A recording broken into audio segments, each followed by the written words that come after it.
नमस्कार दोस्तों, मेरा नाम है अर्चश्मान वत्स और सारथी टेस्ट सीरीज के पहले टेस्ट डिस्कशन में आपका स्वागत है। आज हम आपके साथ डिस्कस करने वाले हैं पॉलिटी, ज्योग्राफी और इकोनॉमिक्स के क्वेश्चंस जो कि ऑलरेडी 21 तारीख के टेस्ट में आप लोगों ने दिया होगा। तो ज्यादा टाइम वेस्ट ना करते हुए सीधा बढ़ते हैं क्वेश्चंस के ऊपर। स्टार्ट करेंगे हम लोग पॉलिटी सेक्शन से और उसके बाद ज्योग्राफी प्रोसीड करेंगे और फाइनली इकोनॉमिक्स पे एंड कर देंगे। पहले क्वेश्चन पे आते हैं। How many women were there in the first meeting of the constitution. ठीक है, कॉन्स्टिट्यूशन की संविधान की प्रथम बैठक में कुल कितनी महिला सदस्यों ने भाग लिया था। ठीक है, तो इसका आंसर है 10। इसका आंसर है 10। इसके बारे में आपको थोड़ा एक्सप्लेनेशन दे दूं। कैबिनेट मिशन प्लान 1946 के अकॉर्डिंग कॉन्स्टिट्यूएंट असेंबली को गठित किया गया था, कैबिनेट मिशन प्लान के अकॉर्डिंग। ठीक है, इसी के अकॉर्डिंग कॉन्स्टिट्यूएंट असेंबली को बनाया गया था 1946 में और उसका पहला बैठक हुआ था 9 दिसंबर 1946 को। कैबिनेट कॉन्स्टिट्यूएंट असेंबली CA 1946 9 दिसंबर। ठीक है, और इसमें कुल 379 लोगों ने हिस्सेदारी ली थी। ठीक है, ये पहली बैठक थी और इस 389 मेंबर्स में से 10 महिलाएं थी, 10 वुमेन। ठीक है, और फाइनली 26 नवंबर 1949 को कैबिनेट मिशन के अकॉर्डिंग जो भी कॉन्स्टिट्यूशन असेंबली ने फॉर्म किया था उसका फाइनल मीटिंग होता है 26 नवंबर 1949। ठीक है, 26 नवंबर 1949। और इसमें फाइनली पार्टीशन के बाद कुछ लोग हट के अलग जा चुके थे। ठीक है, तो फाइनली 299 मेंबर्स पार्टिसिपेट किए थे इस मीटिंग में। ठीक, पहले क्वेश्चन का आंसर ये था 10 वुमेन। और इसके बाद इतनी जानकारी इस क्वेश्चन के लिए काफी होगी। आगे बढ़ते हैं। इंडियन पार्लियामेंट्री सिस्टम किस मॉडल पे बेस्ड है? बड़ा सिंपल सवाल है। ठीक है, तो हम अपने पार्लियामेंट्री सिस्टम को वेस्टमिंस्टर मॉडल भी कहते हैं। Westminster model. ठीक है, वेस्टमिंस्टर मॉडल यूके का कॉन्सेप्ट है। ठीक है, और वहां पे एक स्ट्रीट है वेस्टमिंस्टर स्ट्रीट जिसके बेस पे वहां के पार्लियामेंट का नाम वेस्टमिंस्टर पार्लियामेंट पड़ा है और हम लोग उसी मॉडल को अडॉप्ट करके आगे बढ़ चुके हैं। ठीक है, अगले क्वेश्चन पे आते हैं। Which of the following scholar has considered part 3 and part 4 of the Constitution of India as the conscience of the Constitution? ठीक, पार्ट 3 में आते हैं हमारा फंडामेंटल राइट्स और पार्ट 4 में DPSP, नीति निर्देशक तत्व। दोनों बहुत इंपॉर्टेंट चैप्टर है पॉलिटी का और इसके बिना पॉलिटी का कोई भी क्वेश्चन सॉल्व करना मुश्किल हो जाता है। ठीक है, पॉलिटी के लिए सबसे इंपॉर्टेंट चैप्टर पढ़ते हैं फंडामेंटल राइट्स और DPSP, याद रखिएगा। ठीक, तो इसका आंसर है ग्रैनविल ऑस्टिन। ग्रैनविल ऑस्टिन ये यूएस के हिस्टोरियन थे। ठीक है, इतना याद रखिएगा, यूएस के हिस्टोरियन थे और इन्होंने ही कहा था कि पार्ट 3 और पार्ट 4 हमारे संविधान का कंसाइंस है। ठीक है, अगले क्वेश्चन पे आते हैं। In which of the following supreme court case it was clarified that the preamble is not a part of the constitution but reflects the thought of the framers of the constitution? ठीक है, उच्चतम न्यायालय ने निम्न में से किस वाद में यह स्पष्ट किया था कि उद्देशिका संविधान का भाग नहीं है बल्कि संविधान निर्माताओं के विचारों को जानने की कुंजी है? ठीक, तो इसका आंसर है बेरुबारी यूनियन केस, याद रखिएगा। ठीक है, बेरुबारी यूनियन केस 1960 में आया था। ठीक है, और इसी में सुप्रीम कोर्ट ने यह मान लिया कि प्रियम्बल जो उद्देशिका है हमारे संविधान का हिस्सा नहीं है। इसी के साथ कुछ इंपॉर्टेंट केसेस हैं प्रियम्बल से रिलेटेड, याद रखिएगा। इसके बाद आता है 1973 में केशवानंद भारती केस, केसी भारती। ठीक है, केशवानंद भारती केस। ठीक है, इसमें माना जाता है, सुप्रीम कोर्ट यह मान लेती है कि प्रियम्बल हमारे कॉन्स्टिट्यूशन का हिस्सा है। याद रखिएगा, पार्ट ऑफ कॉन्स्टिट्यूशन, पार्ट, ठीक। और फाइनली 1995 में LIC of India case, LIC of India case, ठीक है, ये बताता है इस 1973 के इस जुरिस्डिक्शन को अपहेल्ड करते हुए ये बताता है कि प्रियम्बल हमारे कॉन्स्टिट्यूशन का इंटीग्रल पार्ट है, इंटीग्रल पार्ट है, इंटीग्रल पार्ट, ठीक है। तो प्रियम्बल से रिलेटेड बस ये 3 केसेस हैं, इन 3 केसेस को दिमाग में रखिएगा। पहले केस में बेरोबारी यूनियन केस, इसमें सुप्रीम कोर्ट होल्ड करता है कि प्रियम्बल पार्ट नहीं है कॉन्स्टिट्यूशन का। केशवानंद भारती केस में सुप्रीम कोर्ट ये मान लेता है कि पार्ट है, और finally LIC versus union of India case में ये मानता है कि इंटीग्रल पार्ट है कॉन्स्टिट्यूशन का, ठीक। आगे बढ़ते हैं अगले क्वेश्चन पे। प्रियम्बल को कितनी बार अमेंड किया गया है आज तक, ठीक, डायरेक्ट क्वेश्चन है, सिंपल आंसर है 1 बार, ठीक है, 42nd अमेंडमेंट, ठीक, 1976, याद रखिएगा, एक ही बार किया गया है, और इसमें 3 वर्ड्स को इंक्लूड किया गया था, ठीक है, सोशलिस्ट, सेक्युलर और इंटीग्रिटी,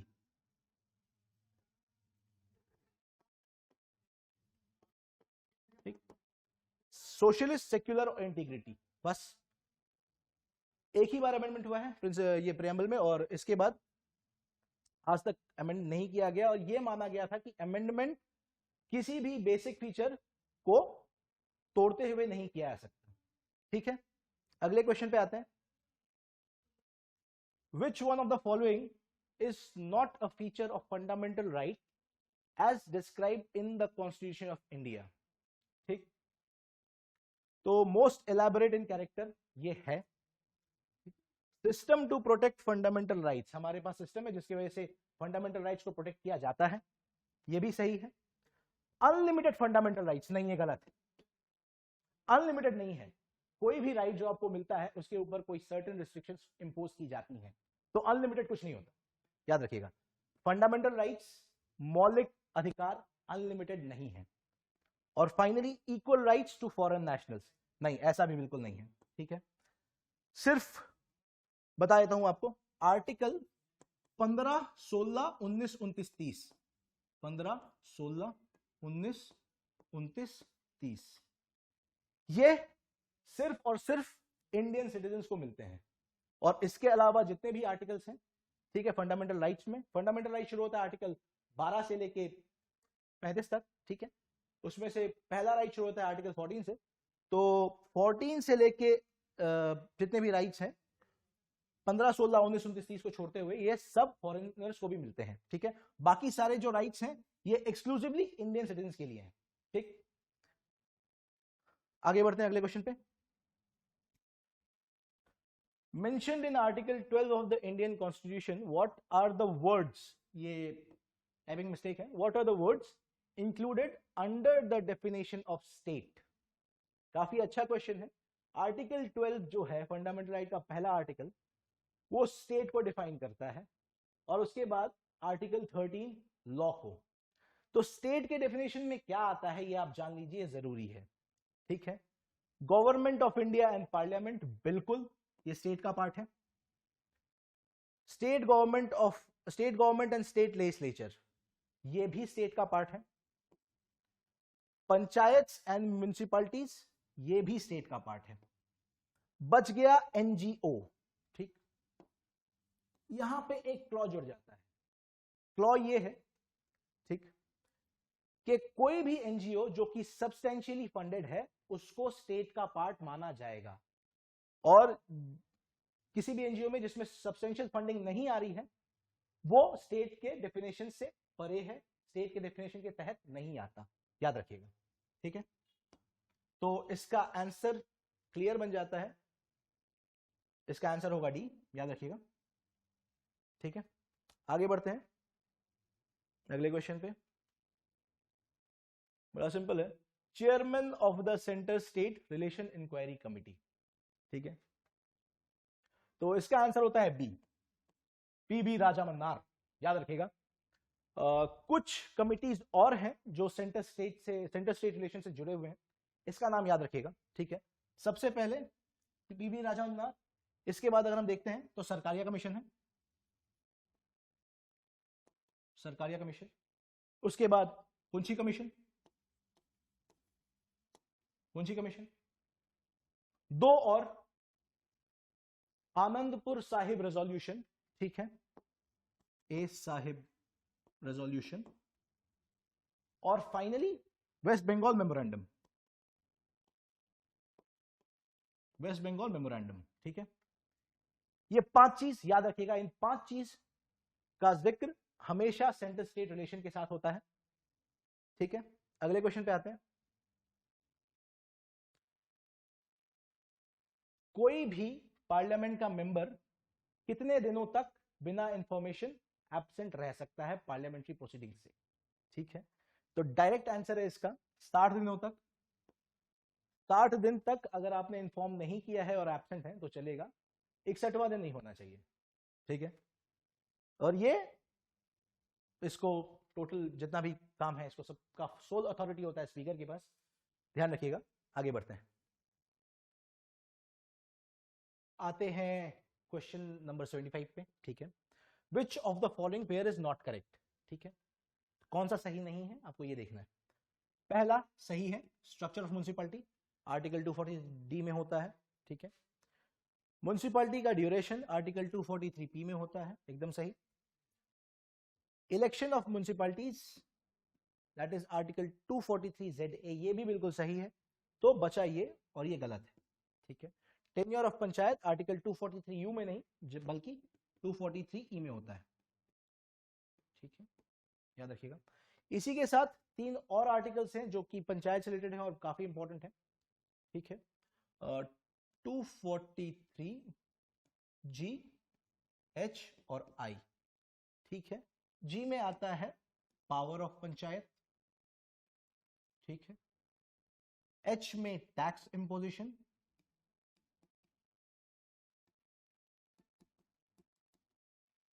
ठीक है।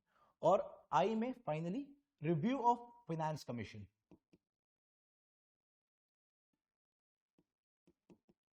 रिव्यू ऑफ फाइनेंस कमीशन, ठीक है। ये 3 चीज याद रखिएगा। पंचायत के जितने भी आर्टिकल हैं और म्युनिसिपैलिटीज के जितने भी आर्टिकल हैं, इसको इस पे ध्यान थोड़ा ज्यादा दीजिएगा, क्योंकि कभी कभार ये डायरेक्टली आर्टिकल्स पे क्वेश्चंस बन जाते हैं। और लोकल सेल्फ गवर्नमेंट बहुत इंपॉर्टेंट सेक्शन है किसी भी एग्जाम के लिए, ठीक है, वो चाहे स्टेट पीसीएस हो या यूपीएससी हो या कोई सा भी एग्जाम हो, ठीक है। तो इस पे खासा ध्यान दीजिएगा, ये टॉपिक पॉलिटी का बहुत इंपॉर्टेंट टॉपिक होता है, ठीक है। अगले क्वेश्चन पे आते हैं।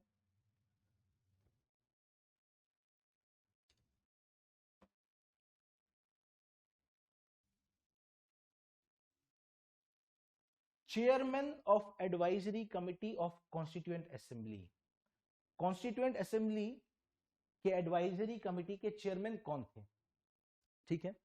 तो इसका आंसर है सरदार वल्लभ भाई पटेल, ठीक है। सरदार वल्लभ भाई पटेल एडवाइजरी कमेटी के चेयरमैन थे। इसी के साथ साथ जितनी भी कमिटीज उस टाइम गठित की गई थी, इन सब को चेयर किसने किया था याद रखिएगा। इस पे क्वेश्चंस डायरेक्ट पूछे जाते हैं बीपीएससी में भी, बिहार के किसी और एग्जाम में भी, और अगर आप कोई और स्टेट पीसीएस या यूपीएससी भी दे रहे हैं तो उसमें भी इसके ऊपर डायरेक्ट क्वेश्चन पूछा जा सकता है, ठीक है। अगले क्वेश्चन पे आते हैं, ठीक है। यहां तक था पॉलिटी। अब हम लोग ज्योग्राफी पे बढ़ेंगे। श्री सम्मेद शिखर जो कि अभी न्यूज में था, ये कहां स्थित है, ठीक। तो इसका आंसर है छोटा नागपुर प्लेटू, ठीक है। हजारीबाग में स्थित है ये, हजारीबाग में, हजारीबाग में स्थित है। और 23वें जैन तीर्थंकर पार्श्वनाथ का जन्म स्थल यही है, सम्मेद शिखर, याद रखिएगा। हो सकता है इसके ऊपर क्वेश्चन पूछ दे, ज्योग्राफी से रिलेटेड नहीं होगा, हिस्ट्री से रिलेटेड होगा, लेकिन क्वेश्चन बन सकता है। पार्श्वनाथ का जन्म 23rd जैन तीर्थंकर,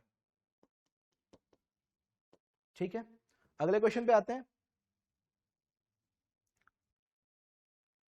the most saline soil of India is found in the state of, सबसे ज्यादा सलाइन सॉइल कहां पाया जाता है इंडिया में? तो ये गुजरात है, ठीक है। साथ में ये भी ध्यान रखिएगा कि राजस्थान के हिस्सों में भी सलाइन सॉइल पाई जाती है, लेकिन अगर पूछा जाता है कि सबसे ज्यादा सलाइन सॉइल कहां पाया जाता है, तो फिर उसका आंसर गुजरात होता है, ठीक है। अगले क्वेश्चन पे आते हैं। The first multipurpose project of India was started on, बहुत अच्छा क्वेश्चन है। आप जानते होंगे शायद Damodar valley project, Damodar river valley project इसका आंसर होगा। शुरू हुआ था 1948, ठीक है। और इसके लिए इंपॉर्टेंट एक और चीज है जो आप याद रखिएगा, tennis valley, tennis valley project जो कि यूएस में है, तो टेनिस वैली प्रोजेक्ट के ही मॉडल को अडॉप्ट किया गया था दामोदर रिवर वैली प्रोजेक्ट में, और 1948 में ये शुरू हो गया था। ये इंडिया का पहला मल्टीपर्पज प्रोजेक्ट है, ठीक। आगे बढ़ते हैं। हिमालय के संबंध में गलत कथन कौन सा है? ठीक है, तो हिमालय आज भी कंस्ट्रक्शन में है, ये सही है। आज भी वो अभी भी वो डेवलपमेंट के फेज में ही है, ठीक है।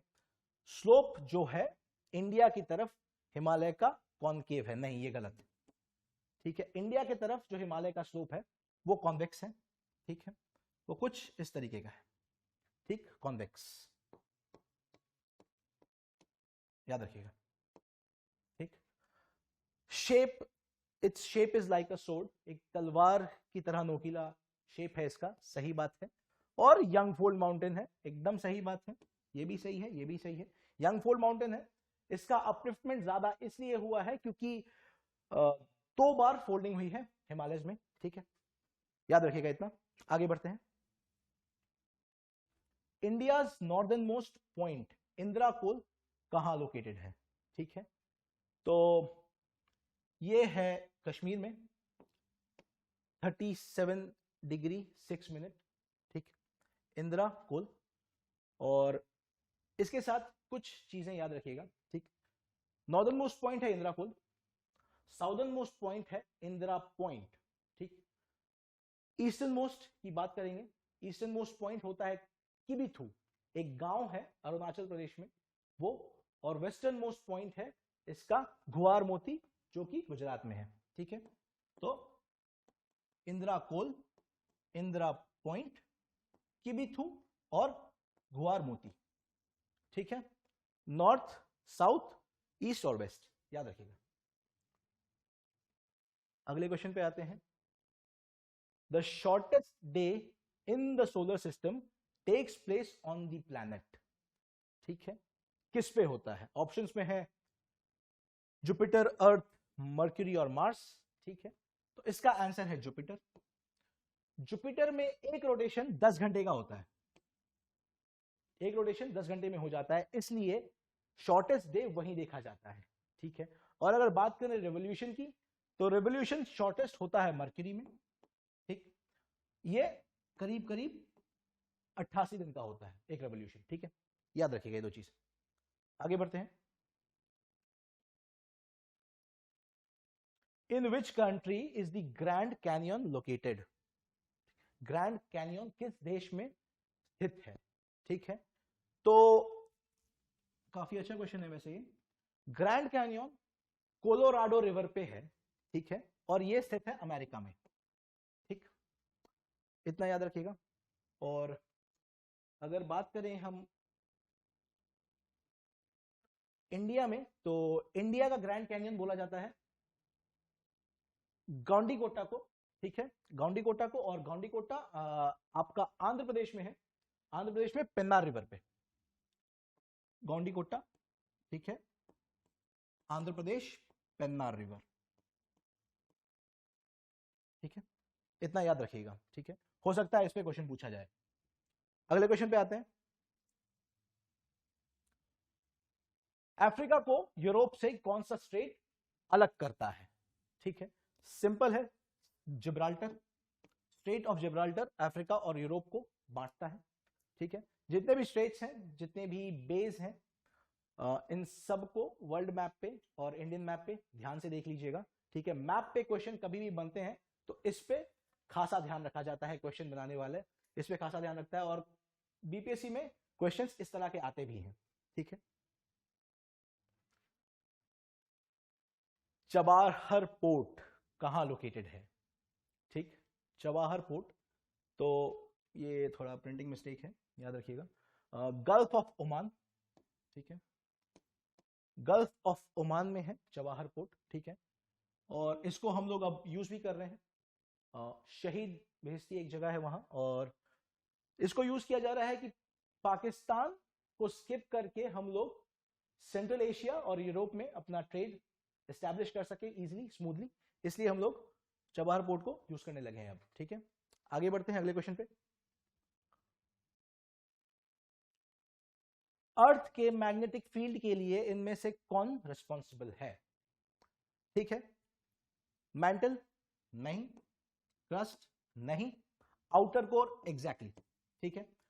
तो जो मैग्नेटिक फील्ड अर्थ का बनता है वो आउटर कोर की वजह से बनता है, ठीक, इसको ध्यान में रखिएगा। अगले क्वेश्चन पे आते हैं। Which of the following is a kharif crop, ठीक है।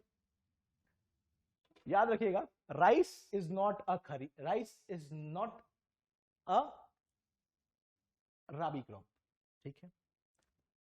Rice is a kharif crop, याद रखिएगा, राइस और बार्ली ये दो आंसर है, ठीक है। ये दोनों खरीफ फसलें हैं, और अगर बात करेंगे वीट और मेज की तो ये दोनों राबी फसलें हैं, ठीक है, याद रखिएगा। ओके, अगले क्वेश्चन पे आते हैं। Debt to GDP ratio Bihar का कितना है। इकोनॉमिक शुरू हो रहा है, ज्योग्राफी के इतने ही क्वेश्चंस थे, ठीक है। तो अभी तक हम लोग देख पा रहे हैं कि पॉलिटी, ज्योग्राफी और इकोनॉमिक्स, इनका वेटेज होता है करीब करीब 25 से 30 क्वेश्चन का प्रीलिम्स में। मेंस में तो ये बहुत इंपॉर्टेंट रोल प्ले करते हैं, लेकिन ये 30 क्वेश्चन एक गेम चेंजर का काम करते हैं जब भी आप प्रीलिम्स एग्जाम देते हैं तो, ठीक है। तो इन सब्जेक्ट्स को इग्नोर बिल्कुल मत कीजिएगा, ठीक है, खासा ध्यान दीजिएगा, क्योंकि आपका नंबर बूस्ट करने का काम यही 3 सब्जेक्ट करेंगे, ठीक है।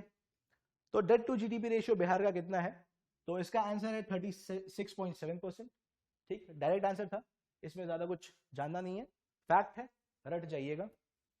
और बजट, इकोनॉमिक सर्वे, इन दोनों पे खासा ध्यान दीजिएगा, फैक्ट्स पे आधारित होते हैं और क्वेश्चंस बहुत इजीली सॉल्व कर पाएंगे अगर आपको इसके बारे में जानकारी है तो, ठीक है।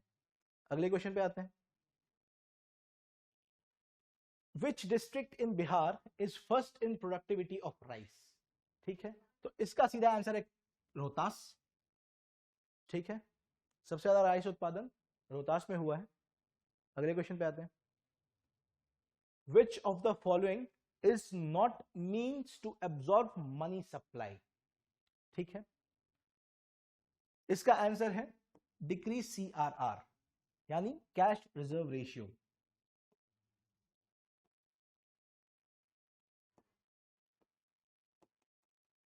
ठीक है, कैश रिजर्व रेशियो, ठीक है। कैश रिजर्व रेशियो को अगर हम कम करते हैं तो बैंक के पास पैसा आ जाता है, और बैंक बहुत आसानी से आपको लोन दे सकता है। जैसा ही आपके पास पैसा आ जाएगा, आप मार्केट में पैसा लेके उतर जाएंगे, और उस वजह से मनी सप्लाई बढ़ जाएगी, ना कि कम होगी। तो इसका आंसर होगा सी, डिक्रीज सीआरआर, ठीक है। ये इस वजह से हम लोग मनी सप्लाई को एब्जॉर्ब नहीं कर पाएंगे, एब्जॉर्ब नहीं कर सकते, बल्कि उसको इंक्रीज कर देते हैं, ठीक है। अगले क्वेश्चन पे आते हैं। टाइपिंग मिस्टेक है, माफ कीजिएगा, यहां पे बजट आएगा। According to budget 2023 of Bihar, revenue surplus कितना है। डायरेक्ट क्वेश्चन है, मैंने पहले भी कहा था, इसका आंसर है 0.64%, ठीक है, इसमें ज्यादा कुछ नहीं था। अगले क्वेश्चन पे आते हैं। Which of the following district is not part of agro climatic zone 1, ठीक है। इसका आंसर वैसे ई है, ठीक है। इसको मैं आपको पिक्टोरियल व्यू में एक्सप्लेन कर देता हूं, ठीक है। तो ये देख लीजिएगा, ये मैप ध्यान दीजिए।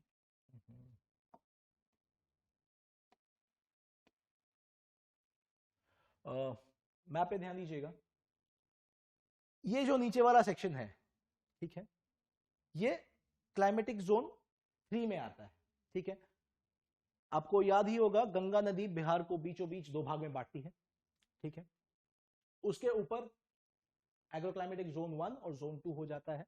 ठीक है, जोन 1 को याद रखिएगा, मधुबनी, दरभंगा, समस्तीपुर, ये बाउंड्री सेट करता है जोन 1 का। ठीक है, और जोन 2 वहीं सहरसा, सुपौल, बेगूसराय, खगड़िया से शुरू होकर किशनगंज तक स्ट्रेच करता है।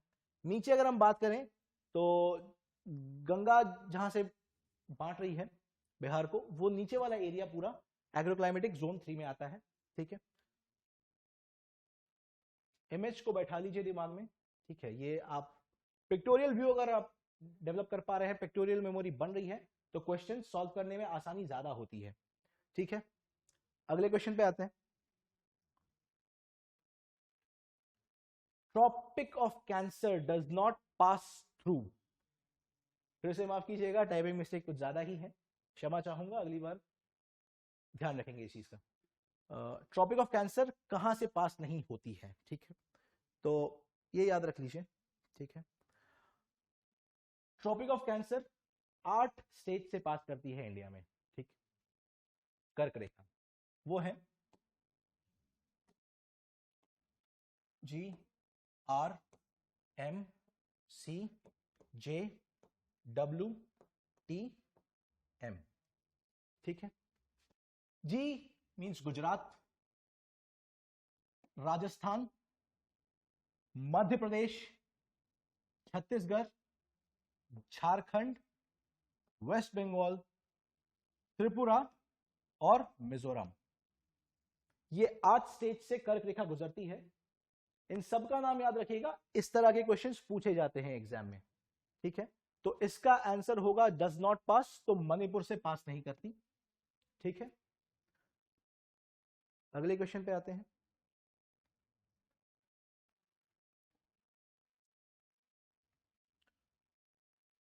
Which town or cities is not situated on the bank of river Ganga. ठीक है, तो ऑप्शन में है हाजीपुर, पटना, बेगूसराय, कटिहार। ठीक है, इन सब जगहों से गंगा पास करती है। ठीक है, तो आंसर है ई। टोटल 12 डिस्ट्रिक्ट्स हैं बिहार में जहां से गंगा गुजरती है।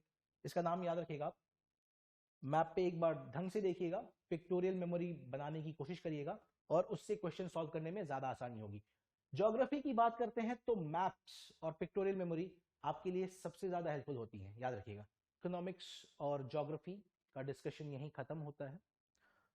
अगला टेस्ट हम लोग जब भी कंडक्ट करेंगे तो उसके डिस्कशन में फिर मुलाकात होगी। तब तक के लिए धन्यवाद।